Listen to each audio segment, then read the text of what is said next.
Review number, I don't know, 7 here at the LG booth with Jim Dale, Tony Mormino, Insight Partners and Hobbs. And we're going to talk about heat pump chillers, something that's pretty popular with all this electrification, decarbonization. Getting very popular. Modifications. Very popular on both coasts, especially. Yeah. Surprisingly enough, also in Middle America, tenants are coming to the developers and saying, "We want this, this, and this." Right. So surprisingly to us, we're getting a lot of play on electrification in Middle America. So surprising, for sure. Turned out pretty well. One of the heat pump chillers behind us, so we'll talk a little. So let's talk about chillers and heat pump chillers because I think there's a little bit of confusion out there. All right, so a heat pump chiller can make heating, hot water, and chilled water. So we can make water temperatures in a very wide range, from 14 degrees to 131 degrees. Right. And so we can do some heating on large systems like water source heat pump systems, 4-pipe, school systems, the whole 9 yards. We do a lot of greenhouses and industrial work as well. So just like your home heat pump, in the summer it's cooling the inside, it's rejecting the heat outdoors. Exactly. In the winter it's cooling the outdoors and it's bringing those BTUs inside. Exactly. Kind of the same concept for a heat pump, except you're using water. Water on one side, air on the other. Air on the other, right. Yeah. So are you finding these, when you see them in applications, is someone installing these and using it as a chiller and then a heat pump, like a changeover, or are they using it either or? Both. They do both? Yes. Okay. Yeah. We have a lot that are just cooling. We have some that are just heating. We're looking at a project up in the north area of the country. It's going to be a very tall building, heating only. They don't want to use the cooling. So, it depends. A lot of developers are finding it difficult to get gas permits for their buildings. That's right. Because of the decarbonization. Exactly. Right. So that's when we get the phone call, usually from their engineer, and we'll go down, we'll have a talk with them and show them what we have, and they're usually pretty impressed. That's nice. Yeah, it's a great machine. We've sold quite a few of them in our Tennessee office. You have? Yeah. I know. Nice.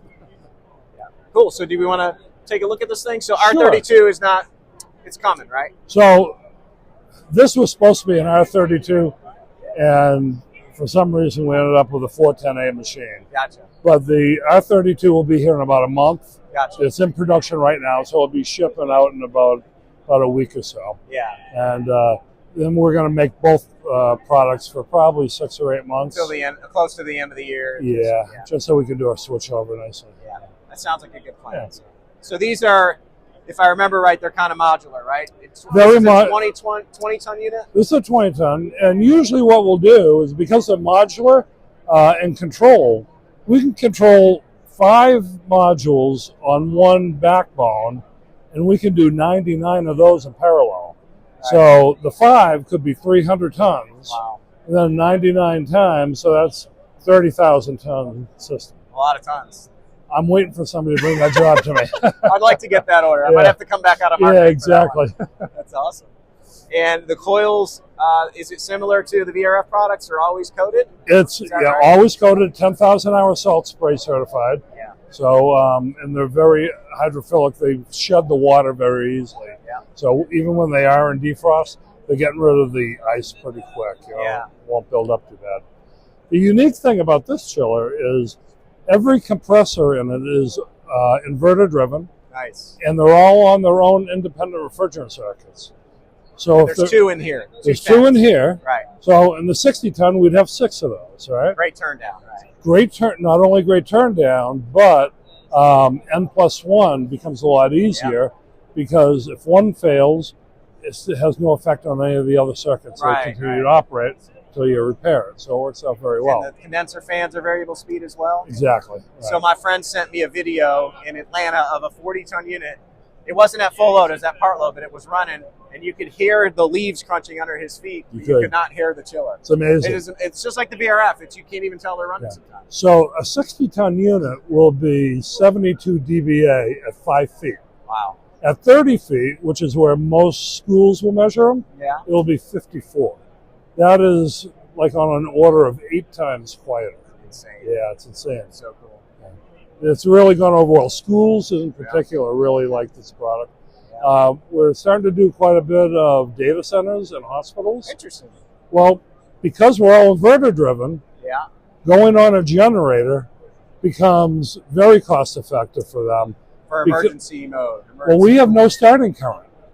So take a 60-ton... So you're slowly ramping it up. Right. A 60-ton unit will have almost 300 amp starting current, and they have to size a generator for that. We have 29 amps. Wow. We're not going to size it on 29. We probably size it on about 130. So the generator is sized by that Correct. inrush current or starting Exactly, amps or right. whatever it's called. Right. So we're going to basically cut the generator and the electrical infrastructure in half. It's nice. Very nice. Yeah. And I understand the lead time on these is really good right now. Have about $5 million to stock right now. So, yeah. I would say yes. We can ship pretty much anything you wanted. Man, you got some people working on these. We do. We have a good ordering system, and they're keeping us in stock. When everybody else is 60 weeks, we can get it there in 2. Wow. So, yeah. Insane. For a time right now where that's not very common. That's exactly right. So, yeah. Awesome. Anything else we need to know about this thing? Or? Oh, my God, I could go on forever, but you don't want to get too technical here. It's all good. I think you gave everybody kind of an overview. Heat pump chillers, you know, they're making a scene. You got them. You're selling a lot of them. It's a great machine. Yeah. I've sold LG for a long time, and it's a great product. So, awesome. Great support. Thank you, Jim. Thank you. Appreciate you. Thanks for all your help. Enjoy the rest of the show. Make sure I look good. That's your job.